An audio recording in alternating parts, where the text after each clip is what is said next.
As mentioned, we're excited to welcome Laurie Morgan from Capko and Morgan today. Laurie is a senior consultant and partner at Capko and Morgan. Her consulting focuses on helping practices generate and capture more revenue and operate more efficiently. She's a veteran of the technology industry, and Laurie is especially interested in how innovations in EHRs and practice management systems can help practices streamline their workflows, reduce organizational stress, and improve profitability. Besides her consulting work, Laurie is a well-known speaker and author. Her ebook series, Management RX, includes popular titles such as Patient Flow Mistakes Smart Managers Make and How to Avoid Them, Get the Best from Your Medical Billing Service, and The Quick Guide to Online Physician Reputation Management. Laurie has a degree in economics from Brown University and an MBA from Stanford University.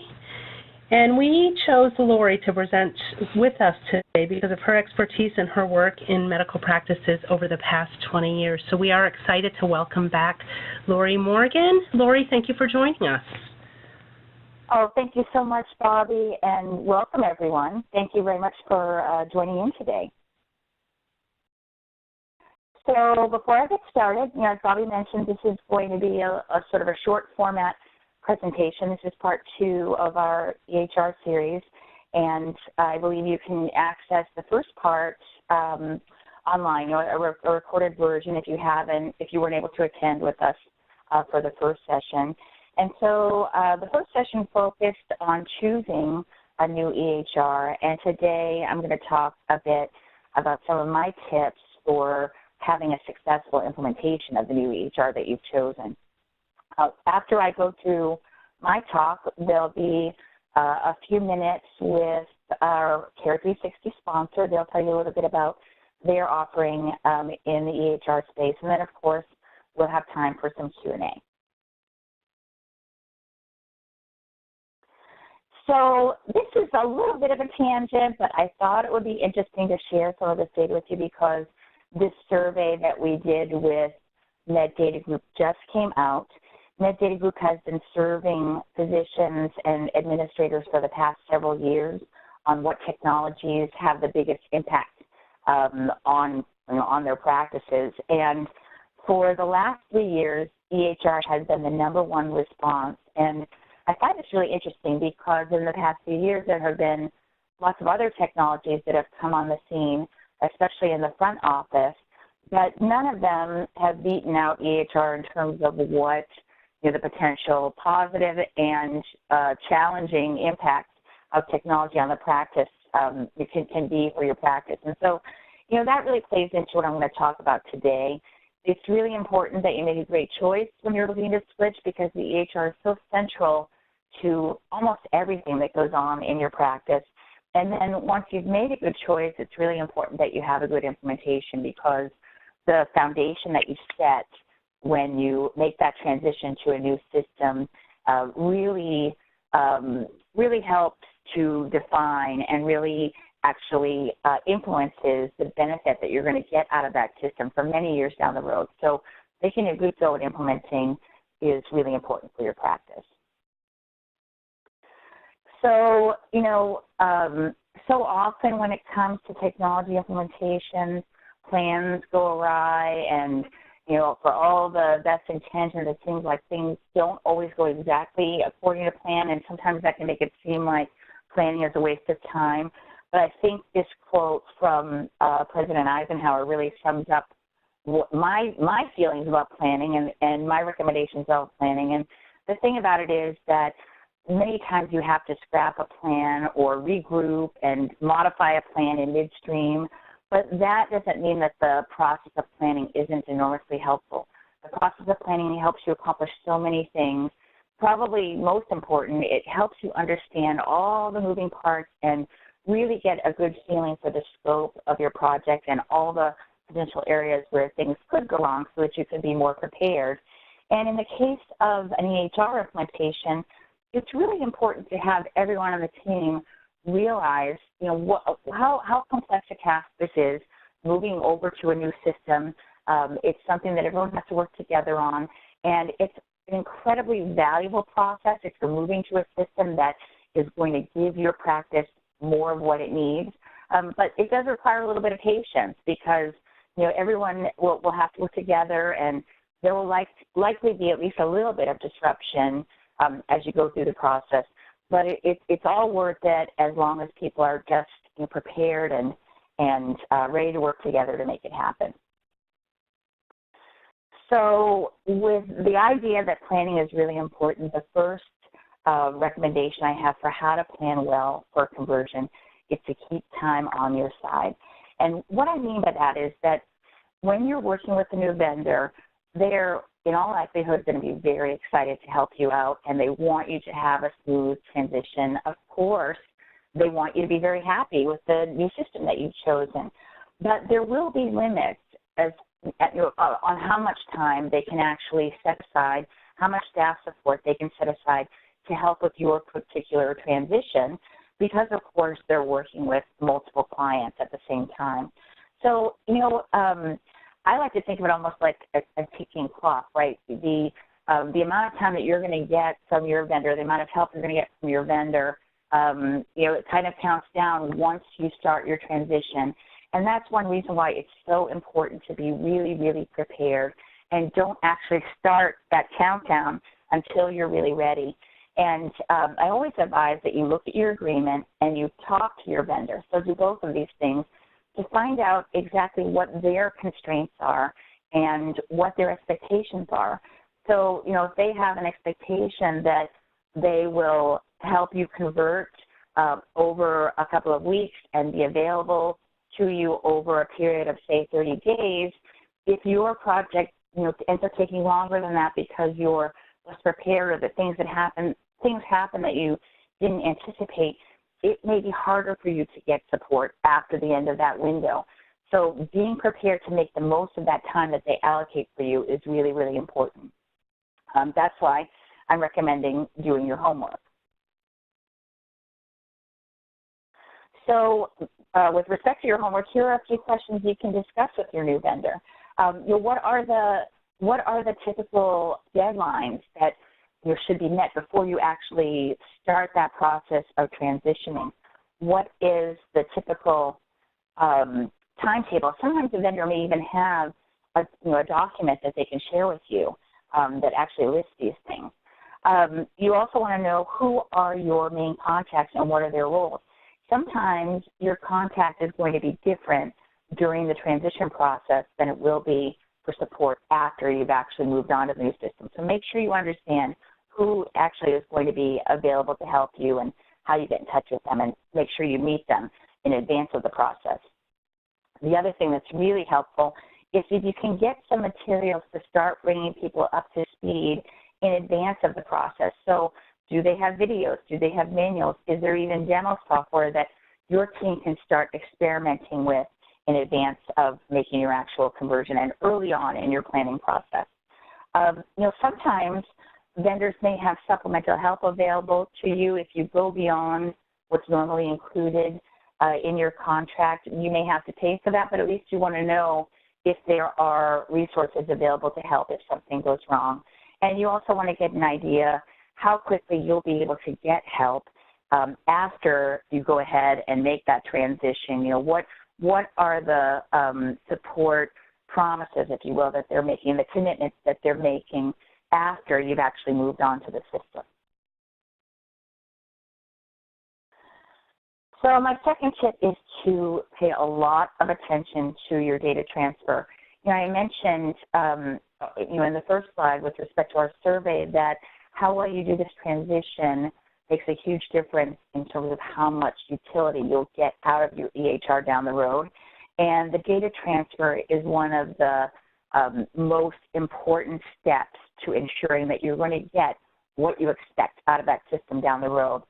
So, for example, if you are actually moving off of paper for the first time onto an EHR, it can be really tempting to just scan all of your charts and attach them to the patient's record. But when you do that, when you approach it that way, you're actually reducing some of the most important benefits of the system, right? Because when you've been using an EHR for 2, 3, 4, 5 years, you start to see that it can be a really powerful tool for identifying specific populations for clinical reasons or even for promotional or reasons, like, for example, for recall. So if you're a primary care practice, for example, you may want to get in touch with everybody in your system who has a chronic condition like diabetes, say. Maybe you want to launch a group visit program and you want to reach out to all of the diabetes patients that have certain other metrics, certainly A1C level or other defining attributes of those patients, so that you can invite them maybe to join a group visit program, or maybe in another case, perhaps you are starting a clinical trial.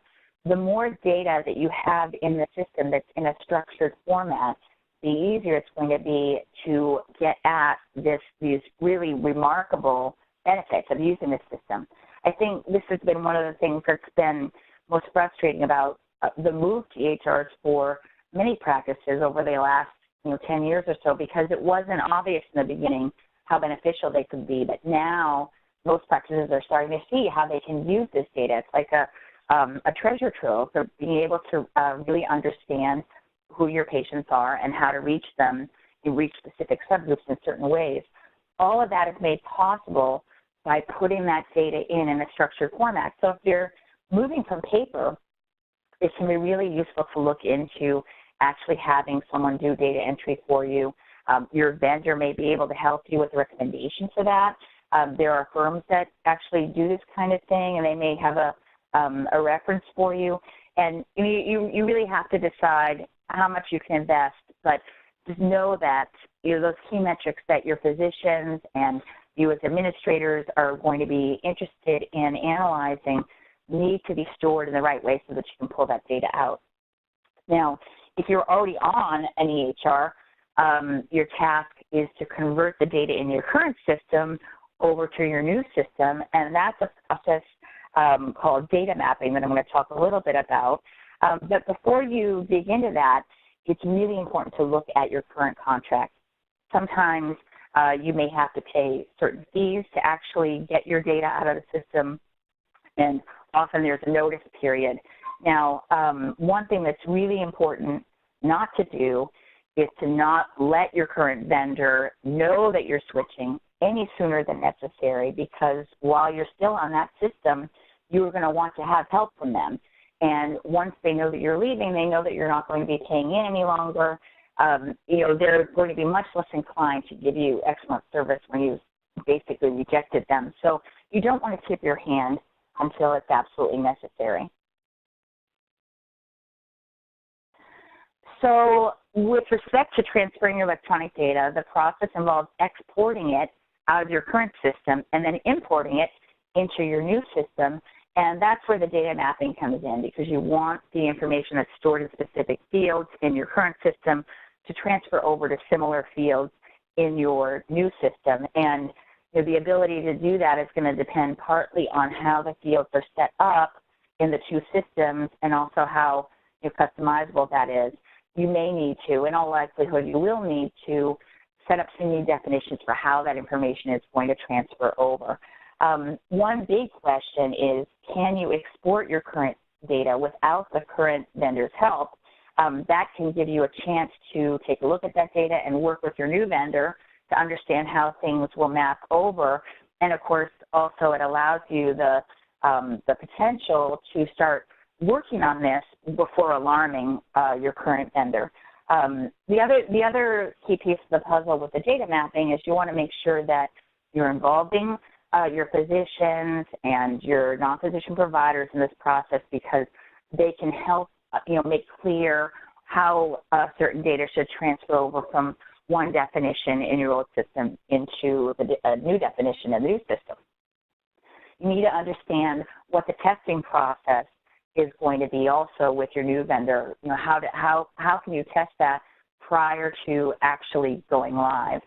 And then finally, one more reason not to alarm your current vendor any sooner than you have to is that you may need to keep your old system online for maybe a few months just to have access to that data, keep it as what's called a legacy system, so that the data is available to you in the old format if you need to get at it.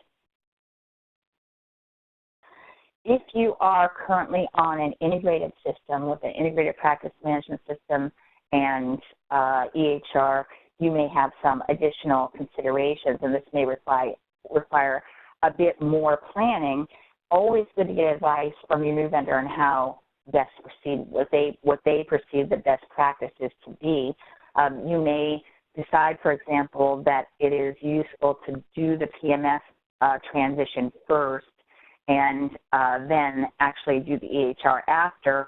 You just have to remember that there will be multiple stages of transferring data over.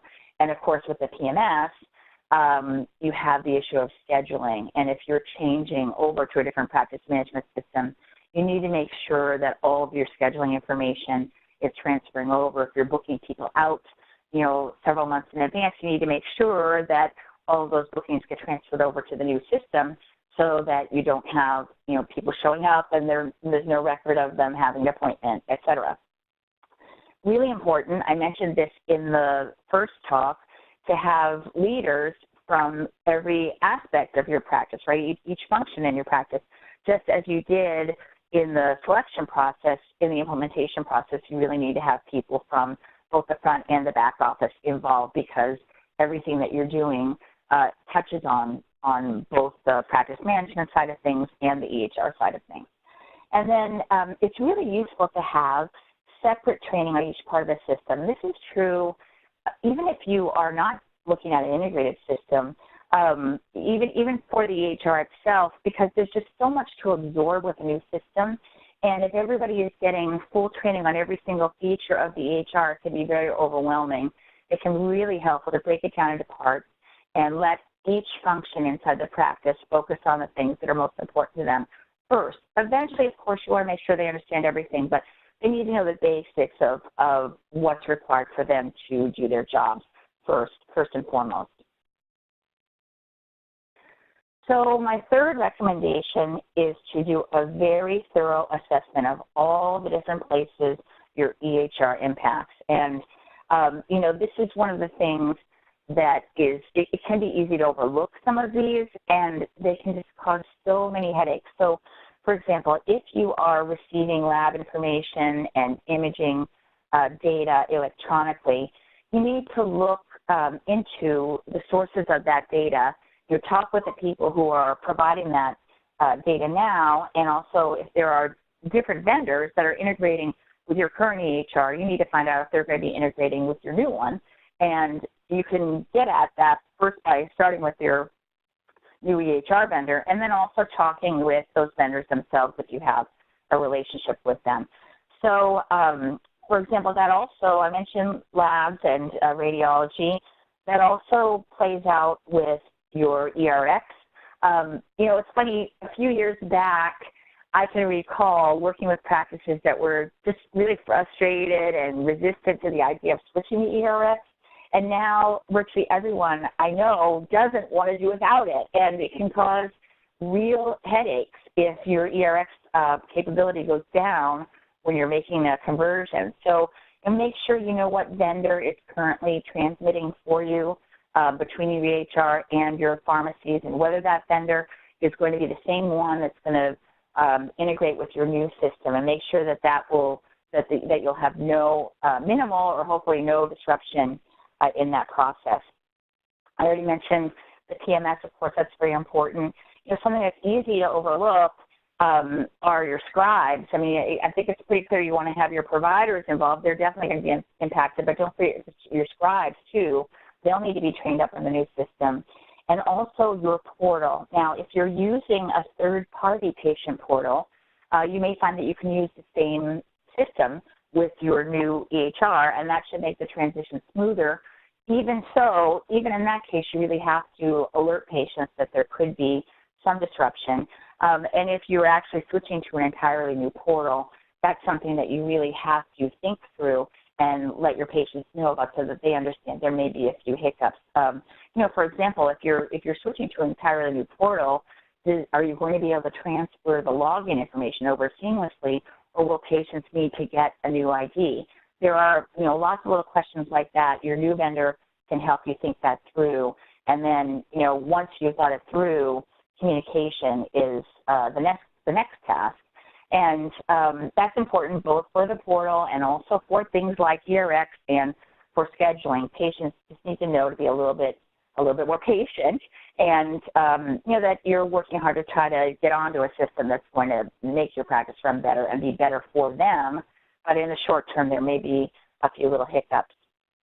You also actually, excuse me, with respect to scheduling, you know, you may find that you want to allow a little bit more time for each of your visits during those first few weeks when you're converting and after your conversion, because it's going to take some time for your providers to get used to working with the new system, and you know, their charting, et cetera, may take just a little bit longer. So you want to make sure that you think through, do you need to make changes to your scheduling procedures? Another thing that's really important to do well in advance is assess and update your infrastructure. You know, if you're switching to a cloud-based system, it can seem like, you know, that's great. It's going to require less resources because you don't have a server.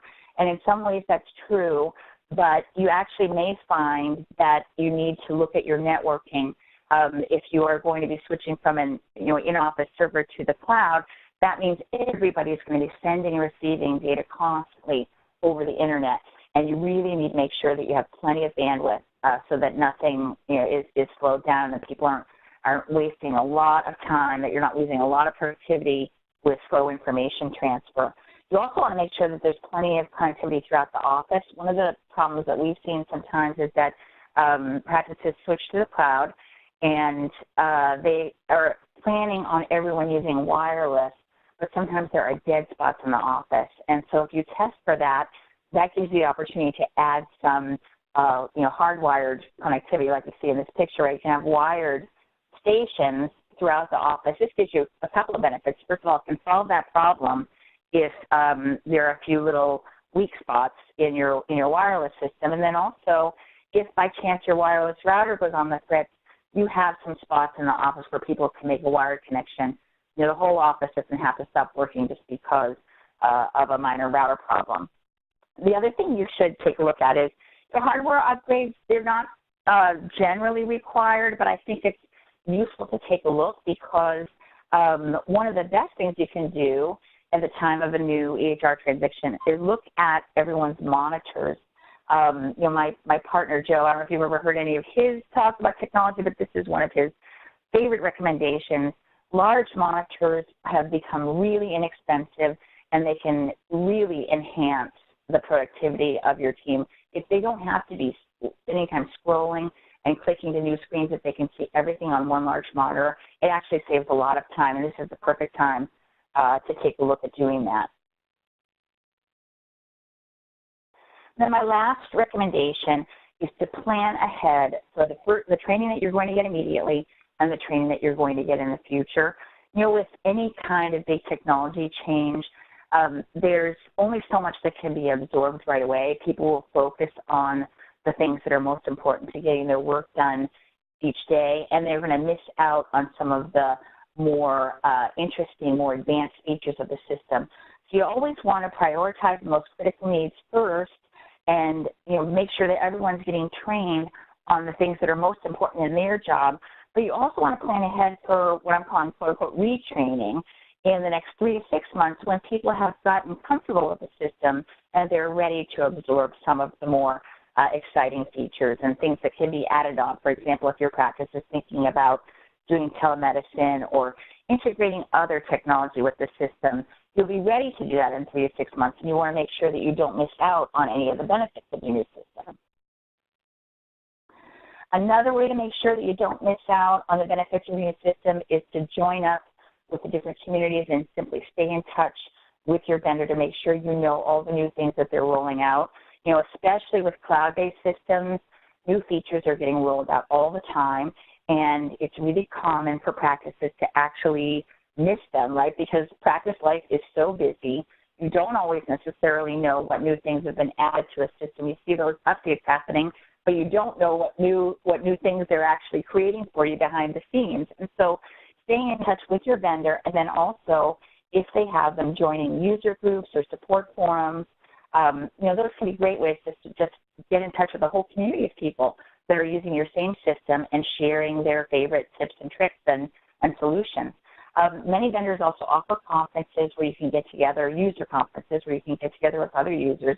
And of course, if there is a mailing list available, most vendors will definitely have a mailing list for their client practices. You want to make sure that you're on that, and multiple people inside your practice with an interest in, in deploying this technology to its fullest can join those lists and stay in the loop.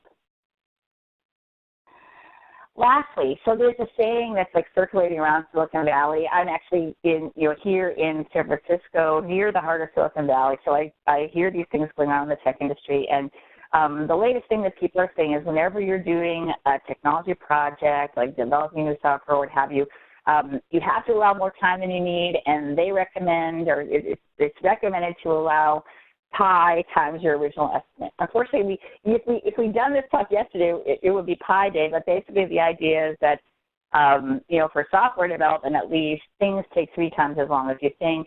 I don't think that your EHR solution will take 3 times as long as you think, but the idea here is just to be prepared and give yourself plenty of time up front.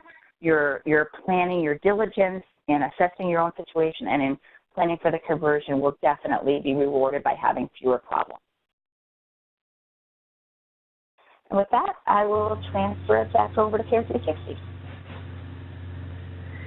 Laurie, thank you so much for sharing your knowledge and your overview with us. We appreciate it very much.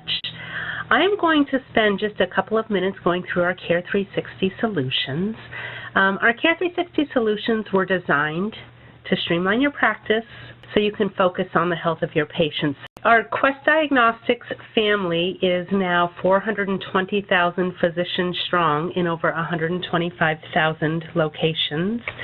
Our focus is on improving the health of patients through our diagnostic insights, and we help turn these insights into action.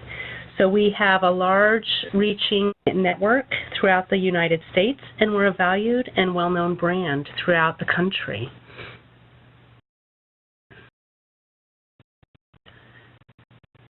Care 360 offers a holistic solution to managing your practice, so we do offer a wide array of products that are tightly integrated. Primarily, we started with our Care 360 Labs and Med solution that was designed to help ambulatory physicians place lab orders and review results electronically. We then introduced our e-prescribing module, which is a module intended to help physicians write and manage prescriptions and also extend cost savings through the e-prescribing module through a feature that we have called e-coupons. This allows patients to benefit with cost savings through manufacturer coupons. Additionally, we have a MyQuest patient portal module that allows patients and physicians to interact over the internet and share test results and additional healthcare information. Our primary components of Care 360 are comprised of our Care 360 electronic health record, our practice management solution, and our latest revenue cycle management solution. I'll get into these just in a moment. Our Care 360 electronic health record helps enhance quality and productivity on patient outcomes. Basically, when you choose Quest Diagnostics and Care 360, electronic lab orders and results and e-prescribing are already accessible when you implement the electronic health record, and this helps streamline workflow for physician practices. You can take your office on the go with you through our secure mobile access, and our solution is ONC certified, so whether you have CMS quality mandates to meet or other mandates, our Care 360 electronic health record solution will help get you there. So again, we're fully mobile and offer secure EHR that helps keep you efficient and profitable. We do have a practice management system which efficiently manages the flow of patients in and out of your practice to help improve productivity and increase patient satisfaction. So the nice thing with our practice management system is you have full transparency into your practice performance. You can develop customized scheduling and reporting to meet the needs of your individual practices. and we offer comprehensive calendars to help keep your office organized. Automated appointment email reminders will help increase your efficiency, and again, this is completely integrated and a single source solution for you. And as mentioned, our latest solution, Care 360 Revenue Cycle Management, really takes billing issues and activities off of your plate, and we take care of those for you. So with Revenue Cycle Management, you'll receive a dedicated account manager to handle all of your billing needs, from claims to denials to actual collections. So really we do all of that work for you so you can focus on your practice and your patients. We offer billers that have vast knowledge in various specialties and with insurance payers. Again, you can expect and rely on full transparency through our dashboard and comprehensive reporting, so at any given time you know the health of your practice. And we are fully compliant with HIPAA, OIG, and ICD-10. When you choose Care 360 Revenue Cycle Management, it does include Care 360 Practice Management and Care 360 Electronic Health Records. So you do get the holistic solution set for just a percentage of your collections. And with Care 360 and our Quest diagnostic solutions, you can expect community reach. So you can really coordinate care to and from anywhere across the healthcare network. So we focus on integrating providers and technologies across sites and care settings, and we are a part of the Direct Trust accredited network, so you have the ability to collaborate and communicate with physicians that are also part of that, physicians and practices who are also part of that larger Direct Trust accredited network. And we do offer also CCDA functionality where you can send patient information and receive patient information in an industry standard format, as well as access extensive patient lab history to help optimize care and care delivery. When you invest in Quest Diagnostics, you're investing in a true partnership. As mentioned, we are a Fortune 500 company. In 2015, we saw over $7.5 billion in revenues. Our growing network serves nearly half of the physicians and hospitals in the U.S. that touch the lives of over 30% of the Americans, adults every year. So we really are a true trusted partner with a very broad reach. When you deploy our complementary affordable solutions, you can expect to deploy them in quick fashion. We'll get you up and running in no time. And you can also rely on our world-class U.S.-based implementation and support teams. We do offer support 24/7 to make sure that we are there for you when you need us most.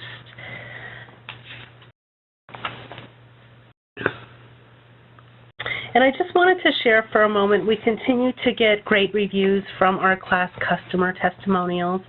As many of you might know, KLAS is a industry-wide provider of physician surveys, and they survey practices throughout the country. And we continue to hear over and over again that Care 360 EHR is simple and easy to deploy, easy to use. And with our revenue cycle management application, we do all of the billing for you. So we continue to get great reviews from KLAS. Again, we're a trusted partner with them, and they do these confidential surveys within and across our customer base, so we know that what we're hearing is a true sense of what our customers are saying. I'd like to share just a couple of resources with you for a moment before we get to Q&A. We do have a couple of questions lined up, and we'll get to them quickly, being sensitive to your time. Laurie does have an extensive amount of information available for access. You can visit her website, send her an email, or pay attention to her blog and Facebook feeds. She constantly puts information out there, and you can also get information about her Management RX book series. Additionally, Care 360 Solutions, we have a wealth of information to help you on the road to choosing an EHR and providing information and knowledge for you so you can help, so we can help you make that decision.